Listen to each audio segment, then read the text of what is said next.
Selamat siang guys, salam sejahtera untuk kita semua. Kembali lagi bersama saya Rianti. Sekarang saya mau membahas sebuah jurnal yang berjudul Land Suitability Assessment for Agriculture Crop in Enrekang, Indonesia, Accommodation of Principal Compound Analysis and Fuji Methods. Abstract. Land suitability assessment is essential for the efficient use of domicile fertile agriculture land. Assessment parameters include soil texture pH, the sum of basic cation, base saturation cation, accent, toxicity, organic carbon, soil depth, slab, and mean annual temperature and physical data. Results of that 6.78%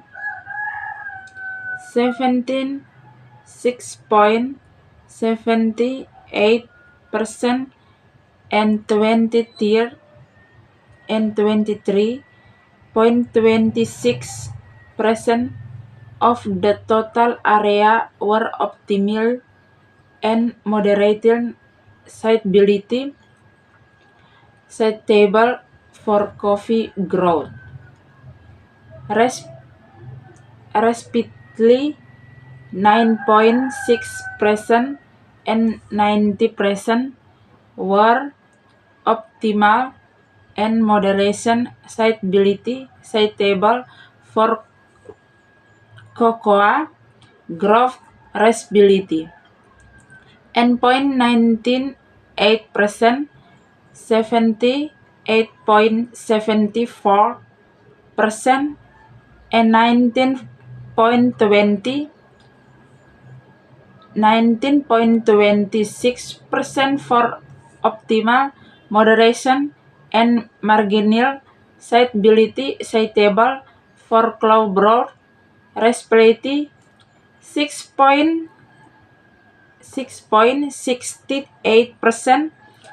86.89%, and 6.41% were optimal, moderation, and marginal suitability suitable for pepper growth respectively. The final land suitability index was strongly influenced by the strength of follows assessed by the researcher and the quality of the land indicator itself.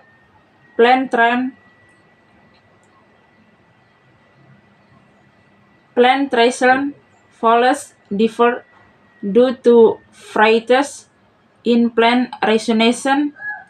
The main limiting factor were mean annual temperature less than 26 degrees Celsius, undesirable soil pH, and low cation accent subsidy.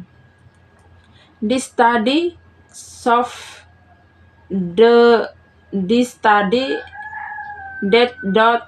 that Fuji methods is ideal for expressing the numeric data of variation, migration in membership, one-season world, and representing land stability.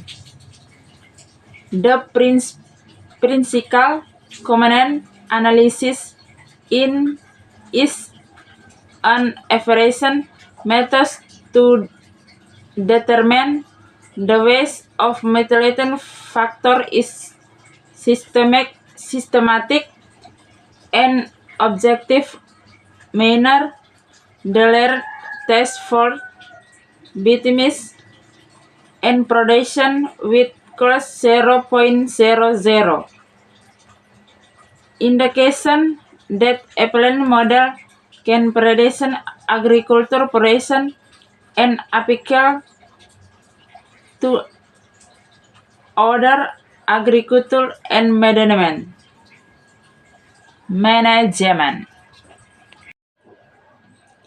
Sekarang kita menyimpulkan dari abstrak di atas. Kesimpulan yang dapat saya ambil dari abstrak di atas tersebut adalah penilaian kesesuaian lahan sangat penting untuk memastikan pemanfaatan lahan pertanian yang semakin terbatas secara efisien, khususnya dengan menggunakan berbagai parameter seperti tekstur tanah, pH tanah, kapasitas tukar kation, karbon organik, kemiringan, suhu tahunan rata-rata, dan curah hujan. Hasil analisis yang menunjukkan kesesuaian lahan untuk berbagai tanaman. Yang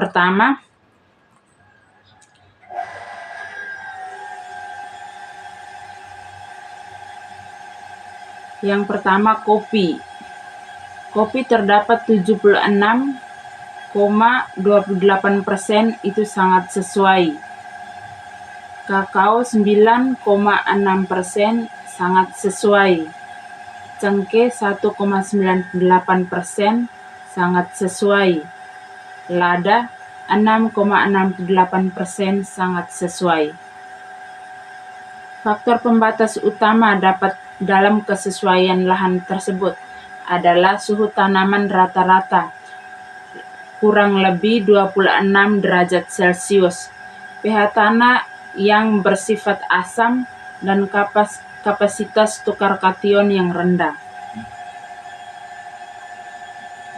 Metode fusi sangat efektif untuk mengkonversi data numerik menjadi nilai fungsi keanggotaan yang dapat mempresentasikan kesesuaian lahan secara akurat. Analisis komponen utama adalah metode yang objektif dan sistematis untuk menentukan bobot faktor-faktor yang mempengaruhi kesesuaian lahan. Kesimpulannya, penelitian ini menegaskan pentingnya pendekatan ilmiah berbasis data seperti metode fusi dan PCA untuk meningkatkan pengelolaan lahan pertanian dan memastikan produktivitas tanaman secara berkelanjutan.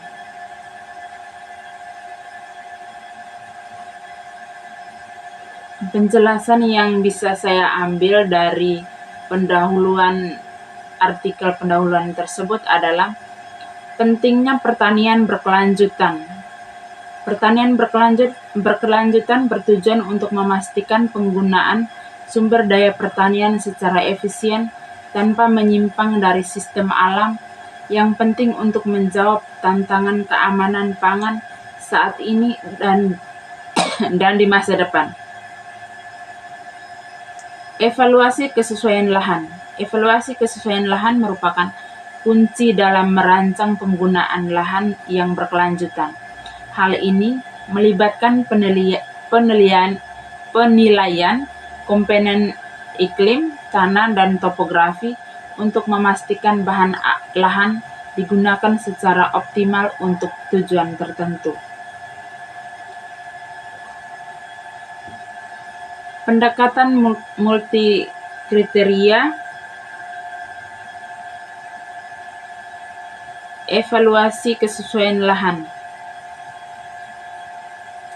sering dilakukan dengan pendekatan multi kriteria, baik menggunakan metode pengambilan keputusan maupun pengambilan keputusan multi objektif.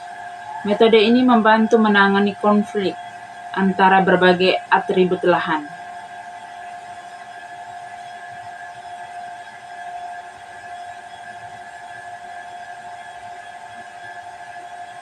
Dengan metode ini diharapkan hasil evaluasi kesesuaian lahan menjadi lebih akurat, membantu perencanaan penggunaan lahan yang berkelanjutan, dan mendukung keputusan yang lebih baik dalam pengelolaan lahan pertanian. Penjelasan yang bisa saya ambil dari metode penelitian tersebut adalah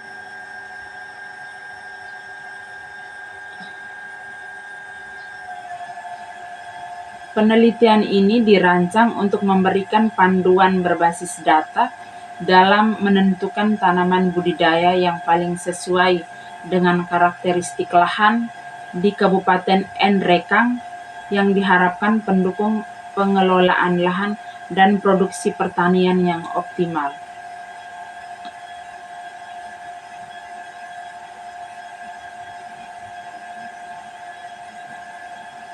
Hasil penelitian yang bisa saya ambil atau bisa ambil kesimpulan yang terkait karakteristik lahan di area pertanian atau area tempat penelitian.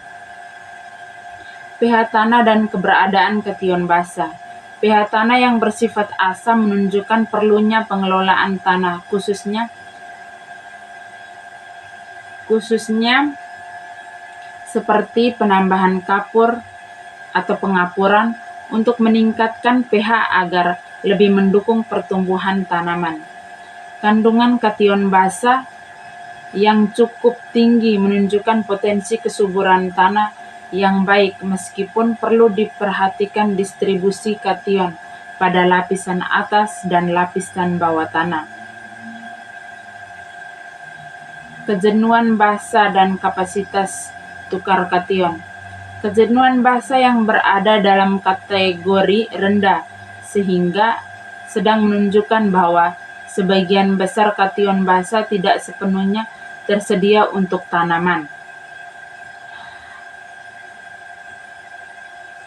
Yang sedang mengindikasi tanah memiliki kemampuan moderat dalam menyimpan dan menyediakan unsur hara bagi tanaman. Organik, kandungan organik yang sangat rendah adalah 1% di sebagian besar satuan lahan, menunjukkan bahwa tanah memiliki kandungan bahan organik yang kurang optimal. Hal ini dapat mempengaruhi kesuburan tanah dan perlu ditingkatkan dengan penambahan bahan organik seperti kompos atau pupuk organik. Satuan lahan kalung dengan kandungan C organik tertinggi 2,46% memiliki potensi lebih baik untuk mendukung pertanian atau perkebunan. Topografinya, nilai kemiringan yang bervariasi menunjukkan adanya berbagai jenis lahan, dari dataran rendah sehingga perbukitan curam. Kemiringan yang tinggi, kurang lebih 50%, memerlukan teknik konservasi tanah seperti terasering untuk mencegah erosi. Iklim dan curah hujan yang tinggi mendukung pertanian, tetapi juga dapat meningkatkan risiko erosi, terutama di area yang kemiringannya curam. Suhu moderatnya 21 derajat Celcius sampai 28 derajat Celcius, sesuai untuk banyak jenis tanaman perkebunan. Kedalam tanah yang efektif. Kedalam tanah yang efektif 90 sampai 150 cm cukup untuk mendukung akar tanaman. Perkebunan memberikan ruang yang cukup untuk pertumbuhan akar dan penyimpanan air. Rekomendasi dari hasil tersebut adalah penambahan kapur untuk meningkatkan pH tanah, pengelolaan bahan organik untuk meningkatkan kandungan C organik dan kesuburan tanah, penerapan teknik konservasi tanah terutama pada lahan dengan kemiringan curam. Pemilihan tanaman perkebunan yang sesuai dengan karakteristik tanah dan iklim untuk memaksimalkan produktivitasnya. Terima kasih.